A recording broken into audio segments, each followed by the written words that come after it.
cela. Qu'est-ce qui se passe à Odyssey? Il faut dire les choses comme elles sont. Tout le monde le sait. En tout cas, si tout le monde ne le sait pas, je le dis moi à tout le monde. Il y a dans cette structure des combines qui sont ancestrales. On sait depuis toujours qu'il y a un gros système de pompe à fric au sein de cette structure qui s'appelle Odyssey, avec des gens qui, du bas en haut de l'échelle, se sucrent sur cette structure. C'est pour ça qu'on n'a pas d'eau d'ailleurs, parce qu'au lieu de prendre l'argent pour faire les canalisations, l'argent est parti dans les tuyauteries, hein. Elle n'a pas été perdue pour tout le monde. Et il se trouve qu'on a nommé un directeur qui récemment a voulu mettre de l'ordre dans tout ça. Il a licencié pas moins que le directeur commercial d'Odyssey, c'est-à-dire un des 3 premiers cadres de l'entreprise. Pourquoi il l'a licencié? Parce que ce monsieur avait monté une entreprise, 3 entreprises, donc un petit groupe, et que le principal client de ces 3 entreprises était Odyssey, dont il était un des directeurs.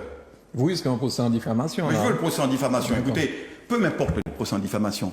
Je suis un Martiniquais qui est à un poste où il constate, comme les autres Martiniquais. Sauf que moi, si je ne dénonce pas, je deviens complice de cela. Et aujourd'hui, il y en a assez. Assez, monsieur Granier. Et c'est pour ça que je veux dire les choses comme elles sont. Et aujourd'hui, les maires, excusez-moi de dire le mot, mais ils tortillent du cul. Pourquoi? Parce que moi, je soutiens le directeur. Jusqu'à maintenant, je ne voulais pas le dire ouvertement parce que je sentais bien que ça embarrassait celui-ci ou celui-là. Moi, je n'ai pas d'intérêt dans cette affaire. Je ne sais pas et je ne veux pas croire que mes collègues en aient. Mais sans doute qu'il y a une raison à ne pas dire les choses comme ça. Peut-être qu'on veut éviter que les choses ne soient, je dirais, portées sur la place publique. Mais moi, j'ai rien à cacher. J'ai rien à cacher. Je suis un élu sans combine. Et je veux, et c'est ma force, et c'est ma liberté. Et c'est ça qui fait que je peux m'exprimer librement. Je suis un élu sans combine. Ni de parti, ni de famille, ni de copains, ni de business. Je ne dis pas que les autres le sont nécessairement. Mais peut-être qu'il y a des partis politiques qui sont concernés. Peut-être que la pompe pompait dans une direction ou dans une autre. Et qu'il ne faut pas le dire. Et donc, vous vous rendez compte qu'on va sacrifier le directeur. On veut, ou on envisage de sacrifier le directeur d'Odyssey. On envisage de laisser faire. Mais si on laisse faire ça, ça veut dire quoi?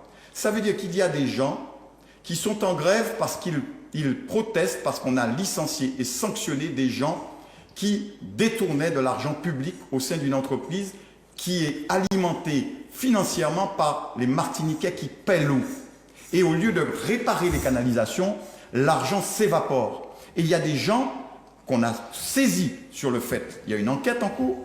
Et puis maintenant, les gens sont en grève pour protéger ces gens qui ont volé de l'argent public et qui ne demandent pas moins que le licenciement du directeur, parce que le directeur a osé sanctionner.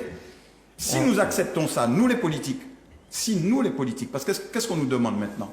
Il y a un conseil d'administration. Le président du conseil d'administration, c'est M. Paquit. Et il y a un directeur qui est M. Christine. On demande au président du conseil d'administration de licencier le directeur. Le président du conseil d'administration, un peu comme Ponce Pilate, il dit « c'est pas trop moi, voyez les 4 maires ».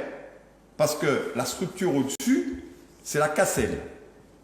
Et on vient me demander, eh bien moi je le dis publiquement aujourd'hui, je soutiens le directeur et je demande qu'on ne licencie pas ce directeur, quelles qu'en soient les conséquences. Parce que si on licencie ce directeur, le prochain directeur, il n'osera plus dénoncer les vols, parce que s'il dénonce les vols, eh bien on va demander sa tête. Alors, il faut maintenir maintenant ce monsieur en poste et il faut, une fois pour toutes, non pas faire l'omerta sur cette affaire, mais dénoncer les raisons qui ont conduit à cette situation, c'est-à-dire des gens qui ont volé et qu'on a surpris en flagrant délit de vol, qu'on a sanctionné. Et aujourd'hui, il y a des salariés. Il y a un syndicat martiniquais qui défend les voleurs.